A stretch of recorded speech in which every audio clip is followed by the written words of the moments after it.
여러분 반갑습니다. 정문성 목사입니다. 공부하는 여러분에게 하나님의 은혜가 충만하기를 간절히 기원합니다. 기도하겠습니다. 은혜로우신 아버지 하나님, 각처의 분쟁의 소식이 많이 들리는데 예수 그리스도의 마음이 저들 가운데 임할 수 있도록 도와주시옵소서. 예수님 이름으로 기도하옵나이다. 아멘. 오늘 같이 나눌 하나님의 말씀은 요한복음 4장 1절부터 26절까지 말씀입니다마는 오늘 13절부터 19절 말씀까지만 봉독하겠습니다. 4장 13절부터 읽겠습니다. 예수께서 대답하여 이르시되 이 물을 마시는 자마다 다시 목마르거니와 내가 주는 물을 마시는 자는 영원히 목마르지 아니하리니 내가 주는 물은 그 속에서 영생하도록 솟아나는 샘물이리라. 여자가 이르되 주여 그런 물을 내게 주사 목마르지도 않고 또 여기 물 기르러 오지 않게 하옵소서. 이르시되 가서 네 남편을 불러라. 여자가 대답하여 이르되 나는 남편이 없나이다. 예수께서 이르시되 네가 남편이 없다 하는 말이 옳도다. 너에게 남편 다섯이 있었고 지금 있는 자도 네 남편이 아니니 네 말이 참되도다. 여자가 이르되 주여 내가 보니 선지자로소이다. 아멘. 거기까지 보겠습니다. 지금 세계적으로 이스라엘과 팔레스타인과의 싸움이 있죠. 그냥 단순히 예수 믿는 사람은 이스라엘이 하마스를 쳐부셔야 된다. 그래서 이스라엘을 위해서 기도하자. 그래서 이스라엘 사람만을 위해서 기도하는 그런 데도 있습니다. 근데 한 가지 아실 것 가운데는 역사적인 문제도 좀 알아야 됩니다. 여러분 또한 신학적으로 본다고 그러면 하나님은 이스라엘 사람들만의 하나님이 아니고 하마스 사람들의 하나님인 것도 기억해야 됩니다. 그리고 그 성경에 이스라엘 위해서 기도하라 그랬는데 이스라엘이라는 것은 예수 믿는 사람을 의미하기도 합니다. 환란이 있을 텐데 예수 믿는 사람에게 환란이 있을 거다. 그러므로 그렇게 되지 않도록 기도하라. 그런 의미가 담겨 있습니다. 다시 말하면 이스라엘이 건국되기 이전에 팔레스타인에 그 사람들이 먼저 살고 있었습니다. 그런데 이제 여러 나라들이 강대국들이 유대인 학살한 것에 대해서 죄책감 느끼면서 거기 이스라엘 세워주겠다 약속하게 됐죠. 그런 팔레스타인 지방에 아랍 사람들이 살고 있었는데 거기 이스라엘 사람들이 들어오게 되니까 분쟁이 일어나게 됐죠. 그래서 싸움이 일어나게 된 것입니다. 뿐만 아닙니다. 이스라엘 사람들이 들어와서 그 팔레스타인 사람들을 가자 지구로 몰아넣어 가지고는 밖으로 나오지 못하게 하고 울타리 쳐서 그 근처에만 가도 총으로 쏘고 또 수돗 물도 하루에 11시간 이상 공급해 주지도 않고 가스도 그렇고 식품도 공급해 주지 않았습니다. 그렇게 막다른 골목이 이르게 되니까 하마스라고 하는 거기서 우리 더 이상 견디지 못하겠다 해서 폭력을 쓰게 된 것이죠. 그리고 역사 배경을 잘 안다는 것도 참으로 중요한 일입니다. 오늘 여인 가운데 사마리아 여인과 예수님과의 대화가 나옵니다. 특별히 요한복음은 대화의 책이라 그러잖아요. 많은 니고데모 얘기도 나오고 또 오늘 여기 나와 있는 것처럼 사마리아 여인과의 대화도 나옵니다. 그래 이 여인이 예수와의 대화를 통해서 구원받게 되는 이야기가 쭉 얘기가 나오고 있습니다만은 여기 더 먼저 알아야 될 것이 있습니다. 그것은 이 역사적인 배경을 먼저 알아야 됩니다. 이 사마리아 사람들은 이스라엘 사람들이 소위 남쪽에 있던 유대 사람들이 인간 취급을 하지 않던 사람들입니다.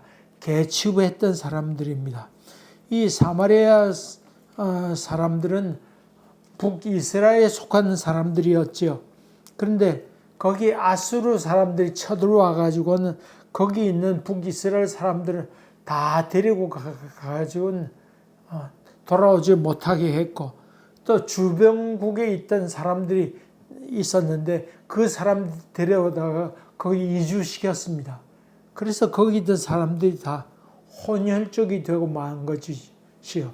혈통적으로 다른 민족하고 피가 섞이게 됐으니까 남쪽에 있던 순수한 유대 사람들이 야, 저놈들은 이방 사람들과 피가 섞였다. 그래서 인간 취급을 하지 않게 되었습니다.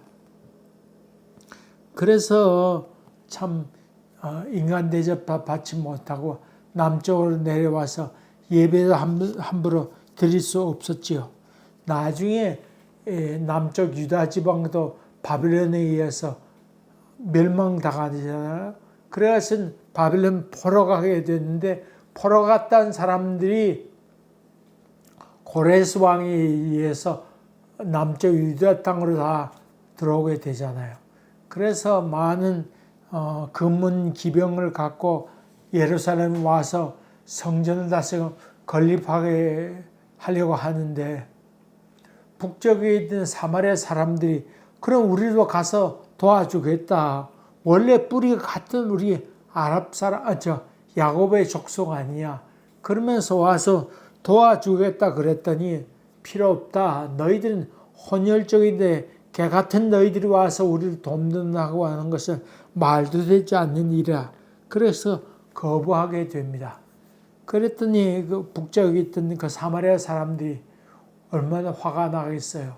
그래서 성벽을 쌓고 하는데 방해도 하고, 그렇게 돼서 서로의 남쪽 유대 땅에 있던 사람과 사마리아 사람들 관계가 좋지 못하고 싸우게 되는 일도 그때 있었지요. 이런 역사적인 배경이 있었는데, 이제 예수님께서 예루살렘에서 저 갈릴리 넘어가게 되었습니다. 갈릴리 지방은 이 사마리아 지방 가운데 있고, 밑에 유다 땅이 있고 사마리아 땅이 있고, 그 위에 갈릴리 지방이 있었습니다. 그런데 갈릴리 지방으로 가려고 하면 이 사마리아 땅을 건너가야 될 거 아니에요. 일반적으로 이쪽 요단강을 건너서 따라 쭉 올라가든가, 그 사마리아 땅 건너가기 싫으면 둘러 가야 되는데 여러 날 더 걸렸지요. 근데 예수님께서 이 갈릴리 지방을 갈 때 곧바로 가기 원했기 때문에 바로 사마리아 지방으로 가지 아니할 수 없었다. 그런 말이죠. 비록 부정한 땅이라서 둘러가는 사람이 많이 있었지만은 예수님께서 그렇게 가지 아니하시고 속히 가시기를 원했습니다. 오늘 이 사마리아 여인과 만났을 때 시간이 6시라 그랬으니까 거기서 6을 더하면 낮 12시입니다. 그러니까 한낮에 한참 더울 때 예수님께서 사마리아 지방을 지나가게 되었다. 그런 말씀이죠. 근데 예수님께서 목이 말랐다. 그렇게 여기 성경을 기록하고 있습니다. 특별히 요한복음은 예수 그리스도께서 그리스도이심을 나타내 보인다. 하나님의 아들이심을 나타내 보인다는 책입니다. 그래서 예수 그리스도의 인간의 성에 대해서는 많이 얘기하지 않았습니다만, 오늘 여기 예수님께서 목말라서 물을 마시러 이 여인에게 다가갔던 이야기가 나오지요. 다시 말하면 예수의 신성을 강요하고 있지만은 그렇다고 해서 신성만 얘기하고 인간성을 부인하는 그런 이야기가 아니라고 하는 것도 여러분이 염두에 두세요. 이렇게 해서 예수님께서 찾아가셔서 물을 달라 그랬더니 그 여인이 뚜레볕도 없이 어떻게 오게 됐냐고 그러면서 얘기가 시작되게 된 것이죠. 이때 제자들이 있었더라면 아마 제자들이 물을 길어다 주었을 텐데 이 제자들은 먹을 것을 구하러 마을로 들어갔던 것 같습니다. 이 예수께서 물을 달라고 그랬더니 이 여인이 당신이 어떻게 유대인인데 어째 내게 물을 달라 하십니까? 그렇게 얘기하죠. 그래서 이 얘기하기를 내가 만약 하나님의 선물과 또 내게 물 좀 달라 하는 이가 누구인지 알았더라면 내가 그에게 구하였을 것이요 그가 생수를 내가 주었으리라. 그래 여자가 얘기하며 주여 물기를 그릇도 없고 이 물은 깊은데 어디서 당신이 그 생수를 얻겠습니까? 우리 조상 야곱이 이 우물을 우리에게 주셨고 또 여기서 자기와 자기 아들들과 짐승이 다 마셨는데 당신이 야곱보다 더 큽니까? 당신이 무슨 권위로 이 물을 달라고 그럽니까? 이 유대 땅에서 온 사람이 어떻게 이 물을 달라고 합니까? 물론 이 땅도 야곱 후손 땅인데 그렇지 유대에서 온 사람이 이 물을 달라 할 정도면 야곱이 그렇게 한 것인데 야곱의 권위보다 더 높아서 그렇게 물을 달라는 것 아닙니까? 사실 지금 이 땅은 야곱의 아들 가운데 요셉의 에브라임과 므낫세에서 나눠준 땅입니다. 그러니까 얘기하기를 그래 이래 봬도 이 땅이 사마리아 땅이지만은 에브라임과 므낫세 야곱의 족속의 땅입니다. 당신이 그 사람보다 더 권위가 있어서 우리에게 물을 달라고 합니까? 여러 아들들이 있었는데 그 아들들의 아버지보다도 더 권위가 있어서 우리에게 물을 달라고 하십니까? 그런 얘기죠. 그때 예수께서 네가 나를 알았더라면 그렇게 얘기하지 않았을 거다. 내가 주는 물은 영생을 주는 물이다. 내가 주는 물은 다시 목마르지 아니하다. 그렇게 얘기해 줬습니다. 첫 대화는 다시 말하면 이 여인은 한 인간으로 보았습니다. 한 인간으로 보고 말을 더 접근해 나갑니다. 그렇게 예수님께서 생수에 대한 얘기하면서 예수님께서 한 가지 콕 찌르는 아주 결정적인 얘기를 하죠. 네 남편을 데려오라. 이렇게 얘기하고 있죠.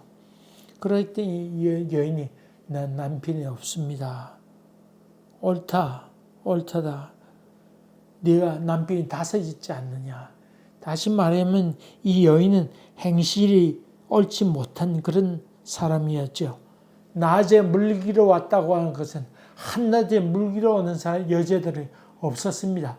물가에 와서 온갖 얘기를 하는 것이 일반적인 풍습이었는데 이 날 더운 날에는 여자들이 더우니까 물길로 나오지 않을 것 아닙니까? 사람들이 적게 나온 것을 알고 이 여인이 왔다고 하는 것은 여인 행실이 많은 남자를 곁에 두고 있는 사람이라고 하는 것을 얘기하고 있죠. 그러면서 예수님께서 네 말이 옳다다. 네게 남편 5 있지 않느냐. 그 말을 들었던 여인은 가슴 철렁했겠지요. 다시 말하면 자기를 꿰뚫어 보는 그런 눈이 있는 것을 보고는 이 여인들이 이 사람은 보통 사람이 아니로구나. 그렇게 얘기하면서 당신은 내가 보니 주여 당신은 선지자입니다. 그렇게 얘기하고 있죠. 다시 말하면 일반적으로 알았던 사람을 통해서 대화를 나누기 시작합니다만 이제 한 단계 더 높아져서 예수 그리스도를 선지자라고 보게 되는 상황까지 이르게 되지요. 예수께서 여기 오신 것만 해도 여기까지 주시는 의미는 남녀의 장벽을 헐게 되고 또 이념적인 그런 장벽부터 헐어버리고 예수님께서 이 사마리아 여인 개치고하는 이 사마리아 여인에 먼저 다가가서 저 벽을 허물어 버리는 이 장면을 여기서 이야기하고 있습니다. 아까 얘기한 것처럼 이스라엘 사람들은 이 팔레스타인 사람들을 이방 사람들이라 해서 천국에 땔감으로 여기는 그런 차별성이 있죠. 여기에 대해서 예수님께서는 그것을 다 허물었습니다. 지금 잔인하게 이스라엘에서 백린탄을 쏘아가면서 지금 하고 있다는 소식도 얼핏 들립니다마는 이들 마음 가운데 예수 그리스도 마음이 충만해야 되겠습니다. 그래서 평화가 깃들어지고 되고 여러 차별의 장벽이 허물어져서 참 뜨거운 사랑으로 그리스도의 사랑으로 하나가 될 수 있기를 주의 이름으로 간절히 기원합니다. 기도하겠습니다. 은혜로우신 아버지 하나님, 예수의 영이 저들 가운데 임하도록 도와주시옵소서. 그래서 모든 벽들이 허물어지는 역사가 일어나도록 도와주시옵소서. 예수님 이름으로 기도하옵나이다. 아멘. 여러분들 감사합니다. 또 뵙겠습니다.